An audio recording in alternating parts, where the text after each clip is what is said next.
On చేసావా? Okay, song చాలా బాగుంటుంది కదా ఇది.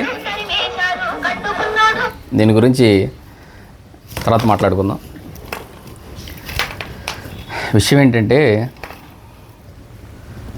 175 నియోజకవర్గాలు ఉన్నాయి. 175 నియోజకవర్గాల్లో వైఎస్ఆర్సీపీకి 175 మంది అభ్యర్థులు ఉన్నారు. కానీ ఒక్కరే మీడియా ముందు మాట్లాడతారు. ఆయన ఎవరంటే మా అన్నయ్య పేరు నాని గారు.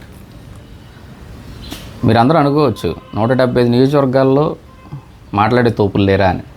వాస్తవంగా చెప్పాలంటే లేరు. నాకు రాత్రి అంతా నిద్రపట్ల. ఎప్పుడు చూసినా పేరు నాని గారే మీడియా ముందు మాట్లాడతారేంటి, ఏ కౌంటర్ వల్ల పేరు నాని గారు మాట్లాడతారేంటి, ఇంకెవరు లేరా అని. అప్పుడు నాకు ఒక ఆలోచన తట్టింది.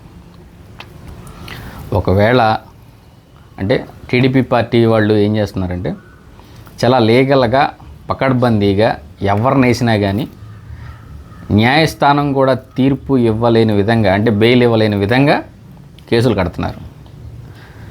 ఈ కేసులు కడుతున్న తరుణంలో కొంతమంది జగన్మోహన్ రెడ్డి గారికి బాగా అత్యంత ఆప్తులు, నాకు తెలిసి బినామీలు కూడా అనొచ్చో లేదో, వాళ్ళు ఎప్పటి నుంచో జగన్మోహన్ రెడ్డి గారితో జైలు జీవితం కూడా పంచుకున్న వాళ్ళు జగన్మోహన్ రెడ్డి గారి మనుషులు. వాళ్ళు ఎవరంటే విజయసాయి రెడ్డి గారు, తర్వాత మోపిదేవి వెంకటరమణ గారు, ఇంకా మిగతా నేతలు కూడా టార్గెట్లో ఉన్నారంట. తర్వాత చూసుకుంటే ఆయన ఒంగోలు ఆయన బాలినేని శ్రీనివాసరెడ్డి గారు, వీళ్ళందరూ కూడా జగన్ గారి బంధువులు, జగన్ గారి ఆత్మ బంధువులు. వీళ్ళు సడన్గా టీడీపీలోకి వచ్చారు. వచ్చినప్పుడు జగన్ గారి దగ్గర ఏ చిట్టా అయితే ఉంటుందో ఆ చిట్టా అంతా కూడా ఇక్కడ మ్యాక్సిమం ఓపెన్ అయిపోయి ఉంటారు. జగన్మోహన్ రెడ్డి గారిని మీరు అందరూ అనుకున్నట్టు ఇంకా ఏరేంటి అని అందరూ అనుకుంటూ ఉంటారు. కానీ అక్కడ క్వశ్చన్ మార్క్ ఏంటంటే జగన్మోహన్ రెడ్డి గారిని ఈసారి లోపలేస్తే నాకు తెలిసి అదే పర్మనెంట్.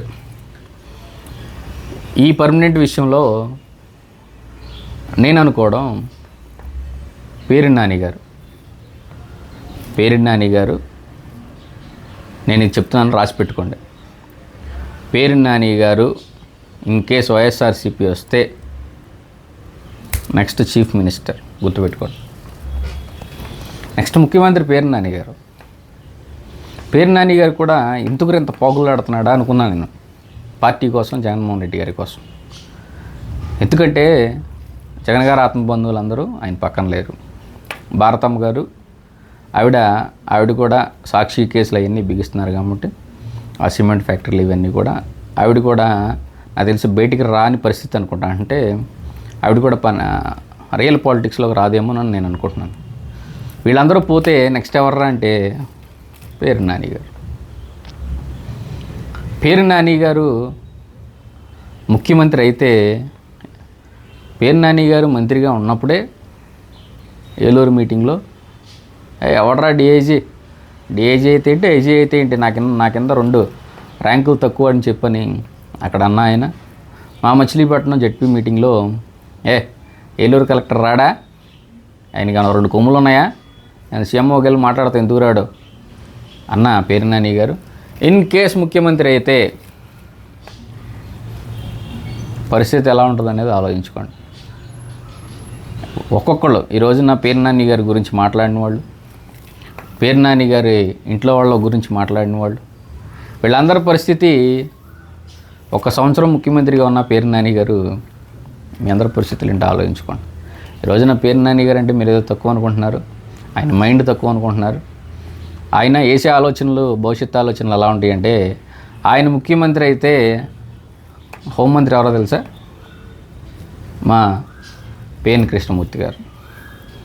గుర్తుపెట్టుకోండి, పేరు నాని గారు ముఖ్యమంత్రి గారు, పేర్ని కృష్ణమూర్తి గారు హోంమంత్రి గారు. ఏముందో 1 సంవత్సరం చేసినా చాలు. చేస్తే అరాచకాలు ఎలా ఉంటాయో తెలుసా, ఆ ఊచకోత ఎలా ఉంటుందో తెలుసా. ఓజీ సినిమాలో ఏదో బ్లడ్ మార్క్ అంటారు చూసారా, ఆ బ్లడ్ మార్క్ ఈ కృష్ణానదిలో వాటర్ కాదు, ఒక్కొక్కళ్ళు బ్లడ్ పారుతుంది అనమాట. అలా ఉంటుంది. మీరు అందరూ కూడా ఒళ్ళు దగ్గర పెట్టుకోండి. పేర్ని నాని గారి గురించి మాట్లాడేవాళ్ళు కానీ పేర్ని కృష్ణమూర్తి గారి గురించి మాట్లాడేవాళ్ళు కానీ ఎవరైనా సరే ఒళ్ళు దగ్గర పెట్టుకోకపోతే కనుక మీ తోలు ఊడదీసి అవసరమైతే కనుక చెప్పులు కుట్టించుకుంటామని చెప్పి కూడా ఈ రోజున మీకు తెలియజేస్తున్నాం. అంతేకాకుండా పేర్ని నాని గారు పైన తదాస్తు దేవతలు ఉంటే ఇన్ కేస్ తదాస్తాన్ని మీరు ముఖ్యమంత్రి అయితే నన్ను గుర్తుపెట్టుకోండి. నాకు మాత్రం 2 ఆడి కార్లు కొనిపెట్టమని చెప్పని నేను మిమ్మల్ని కోరుకుంటున్నాను, విన్నవించుకుంటున్నాను. గుర్తుపెట్టుగా నేను కూడా ముఖ్యమంత్రి అయిన తర్వాత. Thank you.